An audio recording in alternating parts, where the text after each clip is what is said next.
السلام علیکم۔ ہمارے ہاں بچے کی پیدائش کے بعد اس کے سر کی شیپ ٹھیک رکھنے کے لیے بہت زیادہ احتیاط کی جاتی ہے۔ اس میں چاولوں کا استعمال، بجری کا استعمال، پلیٹ کا استعمال اور خاص تکیوں کا استعمال بھی کیا جاتا ہے۔ آج ہم بات کریں گے کہ بچے کی پیدائش کے بعد اس کے سر کی احتیاط کرنا کیوں ضروری ہے۔ ایسے کون سے کام ہیں جو آپ کر سکتے ہیں جس سے اس کے سر کی شیپ بالکل ٹھیک رہے۔ ایسے کون سے کام آپ نے نہیں کرنے تاکہ اس کے سر کا کوئی نقصان نہ ہو، اور ڈاکٹر کو آپ نے کب چیک کروانا ہے۔ پیدائش کے وقت بچے کی سر کی ہڈیاں بہت نرم اور نازک ہوتی ہیں، ان کی احتیاط بہت ضروری ہے کیونکہ بچے کے پہلے 2 سال دماغ کی نشو و نما کے لیے بہت اہم ہے۔ سر کے اوپر ایک سافٹ سپاٹ ہوتا ہے جسے انٹیریور فرنٹینیل کہا جاتا ہے۔ یہ 12 سے 15 ماہ کی عمر تک چھوٹا ہو کر بند ہو جاتا ہے۔ سر کے پیچھے بھی ایک سافٹ سپاٹ ہوتا ہے، اسے پوسٹیریور فرنٹینیل کہا جاتا ہے۔ لیکن یہ عموماً پیدائش کے وقت بند ہوتا ہے یا زیادہ سے زیادہ 4 سے 6 ہفتے کی عمر تک بند ہو جاتا ہے۔ بچے کے سر کی شیپ کی احتیاط کیسے کرنی ہے تاکہ سر کی شیپ بھی خراب نہ ہو اور فلیٹ ہیڈ بھی نہ بنے؟ سب سے اہم بات یہ ہے کہ آپ نے اپنے بیبی کے سر پر کسی قسم کا کوئی پریشر نہیں ڈالنا۔ عموماً بچے پیدائش کے بعد ان کے چونکہ پٹھے مضبوط نہیں ہوتے، وہ اپنا سر ایک ہی سائڈ پر رکھتے ہیں۔ تو آپ نے یہ کوشش کرنی ہے کہ آپ اپنے بچے کے سر کی پوزیشن چینج کرتے رہیں۔ بچے کو ہر وقت لٹائے نہ رکھیں، اگر جاگ رہا ہے تو اسے اٹھائیں، کندھے سے لگائیں۔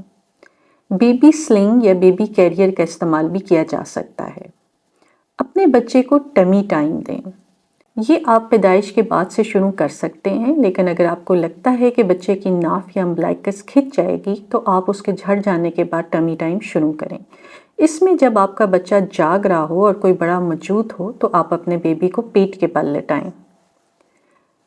فیڈ کے 20 سے 25 منٹ بعد دن میں 3 سے 5 دفعہ آپ اس کو 2 سے 3 منٹ کے لیے پیٹ کے بل لٹائیں اور آہستہ آہستہ یہ دورانیاں بڑھاتے جائیں، یہاں تک کہ آپ دن میں 5 دفعہ اس کو پیٹ کے بل لٹائیں اور دورانیہ 5 منٹ تک کا ہو۔ اس کے بہت سے فائدے ہیں۔ ایک تو اس سے پٹھے بھی مضبوط ہوتے ہیں، پیٹ کا درد اور کولک بھی کم ہوتا ہے اور سر کی شیپ فلیٹ نہیں بنتی۔ اس کو ہم ٹمی ٹائم کہتے ہیں۔ اپنے لیٹے ہوئے بچے کا سر بہت نرم اور بہت سخت چیز یا جگہ پر نہ رکھیں، فلیٹ سرفیس پہ اس کا سر ہونا چاہیے۔ جب وہ سو رہا ہو تو تقریباً آدھے گھنٹے تک سر کی پوزیشن بدلتے رہیں تاکہ ایک ہی سائڈ پر وہ سر کر کے نہ سوتا رہے۔ اگر وہ جاگ رہا ہے تو کیری کاٹ، کار سیٹ وغیرہ میں بہت دیر تک نہ بٹھائیں، اس سے بھی ایک ہی پوزیشن پہ سر پر پریشر پڑتا ہے۔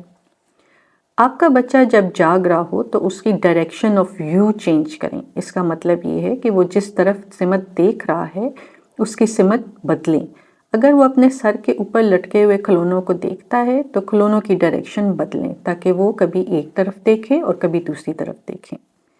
اگر اس کے پسندیدہ کھلونے ایک وقت میں اس کے دائیں طرف ہیں تو کچھ عرصے بعد اس کے پسندیدہ کھلونے اس کے بائیں طرف یعنی لیفٹ سائڈ پہ رکھیں۔ اگر اس کے کاٹ کا رخ ایسا ہے کہ وہ دروازے یا کھڑکی کی طرف دیکھتا ہے تو کچھ عرصے بعد آپ کاٹ کی ڈائریکشن بھی چینج کر سکتے ہیں تاکہ وہ اپنے سر کی پوزیشن چینج کرے اور دوسری طرف سے آپ دروازے اور کھڑکی کی طرف دیکھیں۔ دودھ پلاتے ہوئے کبھی اپنے بچے کو سیدھے بازو پر لٹا کر دودھ پلائیں اور کبھی الٹے یعنی لیفٹ بازو پر لٹا کر دودھ پلائیں تاکہ اس کے سر کی پوزیشن چینج ہو۔ جتنی بھی انٹرنیشنل گائیڈ لائنز ہیں اس کے مطابق آپ نے اپنے بچے کے سر پر کسی قسم کا کوئی دباؤ یا پریشر نہیں ڈالنا، اس کا سر کسی چیز سے زور سے نہیں باندھنا، اس کا سر کسی بہت زیادہ سخت چیز پر نہیں رکھنا۔ ہیڈ شیپنگ پلوز کا استعمال FDA کے مطابق منع ہے۔ FDA کے مطابق ان کو بین کرنے کی وجہ یہ تھی کہ سر بنانے والے تکیے سینٹر سے سخت اور ارد گرد سے بہت نرم بنے ہوتے ہیں۔ ایسے واقعات سامنے آئے کہ بچوں نے جب اپنی گردن دائیں یا بائیں کرنے کی کوشش کی تو ان کے ناک کی ان سافٹ تکیوں کی وجہ سے سانس لینے میں ان کو مشکل پیش آنا شروع ہو گئی۔ اگر پھر بھی آپ کو لگ رہا ہے کہ آپ کے بچے کی سر کی شیپ ٹھیک نہیں ہے یا ایک طرف سے وہ فلیٹ ہو رہا ہے یا اس کی سر کی نشو و نما میں کوئی مسئلہ درپیش ہے تو آپ اپنے ڈاکٹر سے ضرور مشورہ کریں تاکہ وہ آپ کو مناسب مشورہ دے سکے کہ آپ کے بچے کو ہیڈ شیپنگ ہیلمٹس کی ضرورت ہے یا نہیں۔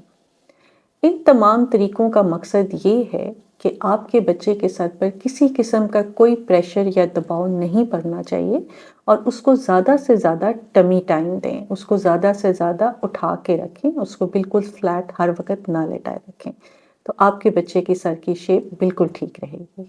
اپنے اور اپنے بچے کا بہت خیال رکھیے گا۔ بہت شکریہ۔